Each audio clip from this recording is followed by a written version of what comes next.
Today I want to talk to you a little bit about kinematics problem solving. So kinematics problem solving introduces us to one of those things that most people think about when they think about introductory physics. Physics problems are these tractable challenges that can be solved or addressed with the tools that we're learning in physics. So for kinematics problem solving, we're talking about scenarios where the kinematic equations of motion are going to be useful for answering a question about a situation that we've created. And the problem solving that I want to talk to you about today is a set of tools for getting to the right answer and ideally getting there quickly. So let's get started. The goal for the lesson, still continuing to focus on this essential idea of motion being analyzed and described by graphs and equations, as we'll be focusing primarily on the equations, although graphs are certainly a great way to do some problem solving. And at the end of this, you should be comfortable with solving problems for situations involving uniform acceleration in one dimension. So kinematics problems, like physics problems in general, are really about being given some information about a scenario, in this case involving motion on a time interval. Can we find some additional information that we'd like to know about? So this is going to involve maybe problems where a graph is presented and we need to interpret the graph. Perhaps information is given in the form of a paragraph, and we need to extract information from that and answer a particular question. And frequently what we're going to need to do is we're going to need to use some relationships that come in the form of mathematical equations. And in the IB, those are things that are that show up inside of the data booklet for reference. So for the purposes of the 1D kinematics, these are our four kinematic equations. V is equal to u plus at. The change in velocity is acceleration times time. S is equal to ut plus 1/2 at squared. V squared equals u squared plus 2as, and s is equal to the average velocity times the time interval. And so we have these different variables: the time interval, the position which changes, the velocity which changes on the time interval, and the acceleration which is constant.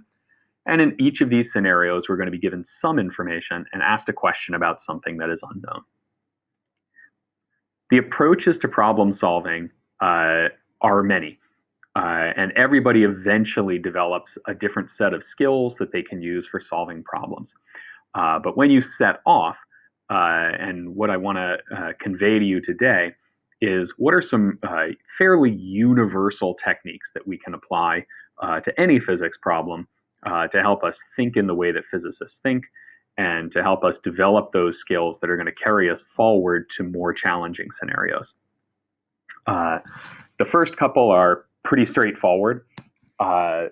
Knowing what you're being asked for in any situation, that's a good thing for solving a problem, is knowing what you're trying to find out. Gathering your information in an organized way, building a table, building a diagram, building a graph, and then deciding on an approach to find the answer. Sometimes it can be valuable to sort of set off in any direction because you don't really know where you're headed and just find out more information. But more often than not, there's a quick approach to something, and taking a while to think will be the best way to go through. 4, 5, and 6 have to do a lot with the IB and the way that questions in paper 2 and paper 3 tend to be asked. And that's that once we find an approach, we want to start with an equation from the data booklet. We want to start from a relationship that we know to be given. We want to manipulate that relationship before we substitute values in. So before we apply the particular data for a particular problem, we want to manipulate the equation. And then finally, we're going to want to check the result to make sure that it answers the question, to make sure that it makes sense, that the scale of the answer is about right, the direction is correct, that it has the proper units, and that it has the correct significant figures. So we'll keep those 6 ideas in mind as we go forward.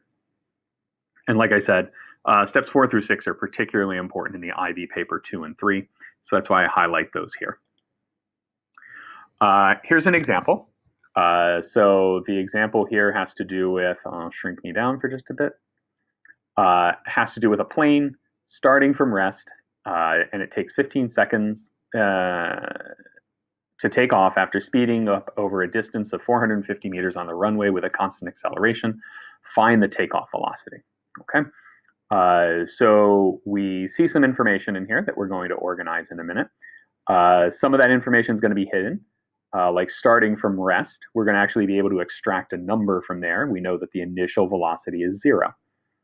I'm also going to kind of do a little bit of note-taking on things like the significant digits, just sort of keeping in mind that we have, okay, so here's 3 significant figures, here's 2, and then also paying attention to what I'm being asked. Find the takeoff velocity. So I know I'm looking for a final velocity. I know my units are going to be meters per second because of the units that I'm given. So those sorts of things help to read the problem carefully. And then here's a solution that I've put together.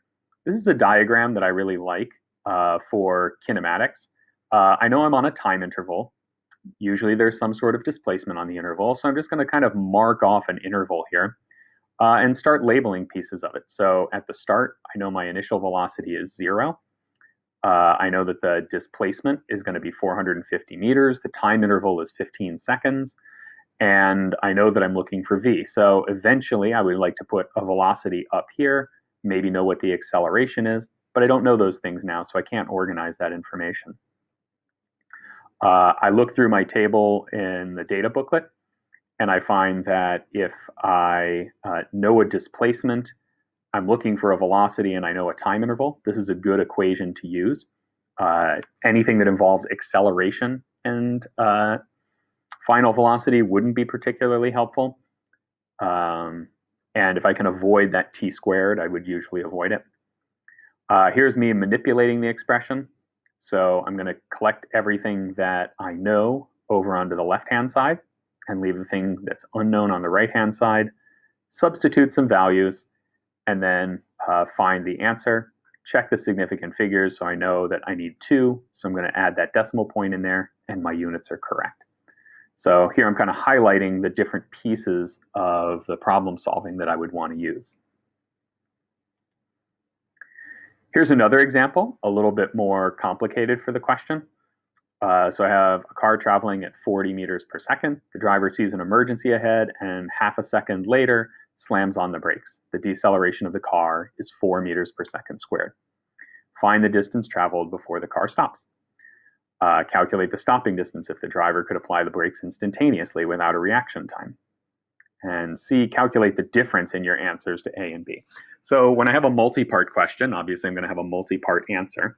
But this one's really interesting because we're talking about 2 different types of motion. If I were to make a graph of this, I'd have one piece of the velocity curve that would be horizontal while we have our reaction time taking place. And then I would have the part that's decelerating, the part of the motion here. So when I start to organize my information, I'm going to actually break up and put those 2 intervals side by side. So I have the interval where I'm traveling at 40 meters per second for a delta t of half a second. That's my reaction time piece. And then I have where I go from 40 meters per second to rest, and I know the acceleration. In this case, one thing to note here, my acceleration, I've added a negative sign here. And that's to cover the idea that this number is presented without a negative sign, but it's called a deceleration, telling me that I'm supposed to be slowing down. So I know that if I'm calling my velocity positive 40 meters per second, my acceleration has to be negative 4 meters per second squared. Now I'm looking for the distance traveled. And when I think about this, I'm kind of trying to figure out, well, I know for the first part, I have half a second and a velocity. So I know that that's going to be really easy for the part that has to do with the reaction time. And then for the braking, I'm looking at my equations and I see several involve the distance traveled.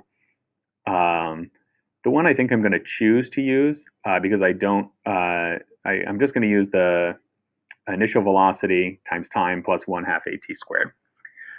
Trick with this is that in order to move forward, I actually need the time on this.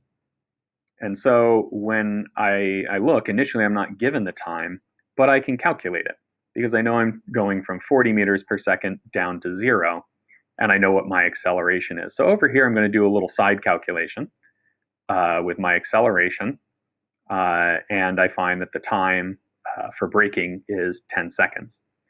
That gives me enough information to substitute in, and I can come to the answer for part A. Parts B and C in this case actually turn out to be rather quite easy based on the way that I set things up. The braking distance is separated out here, so it's this 400 minus 200, and the reaction time is just the difference between those. So a slightly more complicated question here. Simple calculations I might just do so that I can figure out additional information about the scenario, even if I'm not asked for it, because it'll make it a little bit easier to find the answer to questions. Okay, so again, the trick here that I'm trying to illustrate is that there's good problem solving skills, that you take a look and figure out what the question is. Particularly important, I think, for new physicists is to gather the information in some sort of organized way. Jumping immediately from a written question into an equation can be difficult, but if you lay out the information that you have, it's going to usually be a bit easier to do part 3, which is to decide on an approach for finding the answer. And then, of course, down here at the end, I'm trying to be consistent about checking my answer, seeing if it makes sense, has the proper units and correct significant figures. So the fact that it's a positive number, the fact that it's in meters, the fact that it is 2 significant figures, and I know that I need that based off of the acceleration and the time, that's all good. This is the obligatory nagging slide. Every physics teacher nags their students about using this. And the reason that we have to nag is because careful approaches to problem solving rarely seem necessary until they're completely indispensable. When you get to an easy question and you know what you're going to do to answer the question, you already just know what you're doing right off the bat. Making a diagram, adding the information, all of this feels like it's stuff that you shouldn't have to do because you already can figure out the answer. Why would I write down this stuff if I don't need to? And what I would say is that when you need these skills, it's usually too late to learn them. Eventually, you'll get into a situation where the problem is too hard to just see the answer, and not having that habit around, oh, let me organize the information, let me find the time interval, let me look for the acceleration and lay this out. It's hard to learn those in the moment. So practicing it with easier questions can build up the habits that you need to do things well and quickly when you're facing something harder. Second part is the attention to the details. Always looking at your significant figures, always looking at your units. These sorts of details on your paper too, there's really only about 50 points, and usually there's, 5 or 6 of those points that go to significant figures, units, things like that. And that can be the difference between a 4 and a 5 on your paper too. So it's absolutely brutal when a physics teacher thinks that their students are not performing at the level that they could, based on something that's so simple to do, so easy to practice and build into your habits. And then the last one is that, I've just grown up. I didn't want to do any of these things when I started learning how to do physics, but now I'm an adult, and so I tell my kids to do them, right? So I'm telling you how to do them. And eventually you will be adult, and you'll say all of these things to your children. That's the circle of life, I guess. So the obligatory nagging is done, and now it's time for you to practice a few. So I would pause here. These problems are more challenging than the previous ones. I've tried to give you everything that you would need. Here's your data booklet reference. Here's the techniques that you're trying to practice.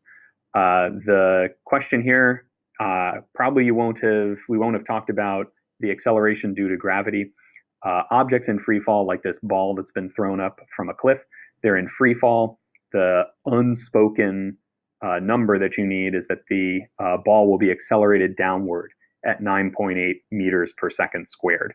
So that's an additional piece of information that you can use whenever something is in free fall. And then finally, there's question 20, and this question 20 is actually, I think, a little bit different. It's a little bit difficult, and it's one of those places where if you've started to develop some of these skills, it gets a little bit easier to know what to do to start a question like this.